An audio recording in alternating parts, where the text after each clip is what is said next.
So, knowledge of the supreme, part 3. So, what I have here is, I guess, always under consideration, we've got either a piece of wire that has some electricity in it, or even a fixed magnet, this north-south magnet. And it sort of generates a sort of a field. This is our science view at the moment, Mr. P there. And this view is what we're going to draw. But now we're going to be drawing the corrected, refined, proper view. And what do we know? So what we've discussed already is Mother Nature's sexy dance. And so we've already discussed that she radiates outwards in a phi spiral, always twisting, always turning, as many twists and turns as feasibly possible, reaching a point of maximum discharge before then turning back, and turning back at 90 degrees to herself and returning to sender, returning to central point in the form of magnetism or darkness or gravity. And this picture, if translated to our side view, is a picture that looks like this. It actually happens on the north side first, and we have these radiating lines in that direction. And this spirals into the central point, that's the N. So you have this sort of a vortex that curls outwards into a bigger vortex. And on the blue parts, we have this, the electric field reaches its maximum point. It flips over like a Mobius strip, and then returns to sender. And so this is what happens, sort of a sort of response like that.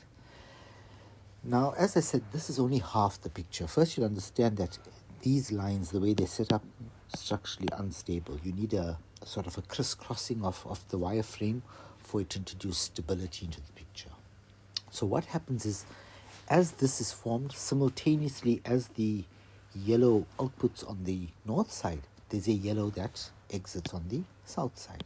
It must happen almost instantaneously, and it happens, or rather it does happen instantaneously, but it exits at this point.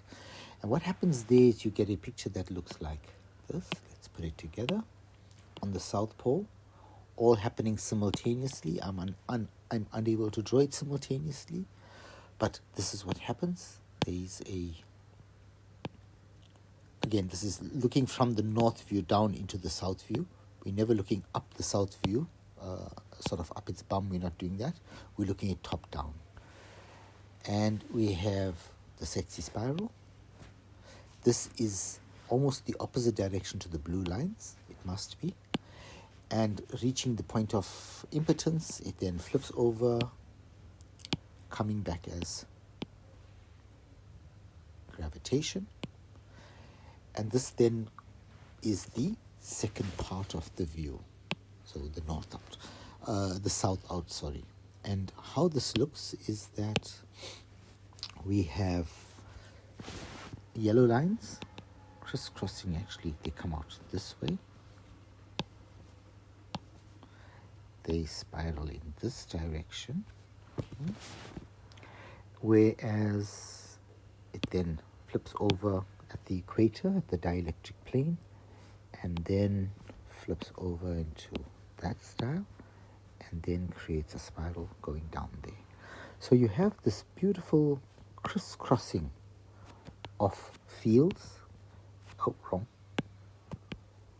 where the blue lines, the gravitative lines, actually they tend towards the poles, whereas the radiative lines from both poles, they tend towards the dielectric plane. So let me just draw something there, yellow. So the dielectric plane is here, this horizontal line, and you'll see that both the yellow lines, the radiative lines, sort of tend towards that dielectric plane. So this is knowledge drop 3 of 3. No, 3 of 6. We'll extend it a bit more. I've got a few more things to yammer on about.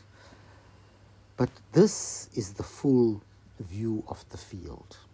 I hope you like it. It's such a beautiful picture, and could not have expected anything less from Mother Nature.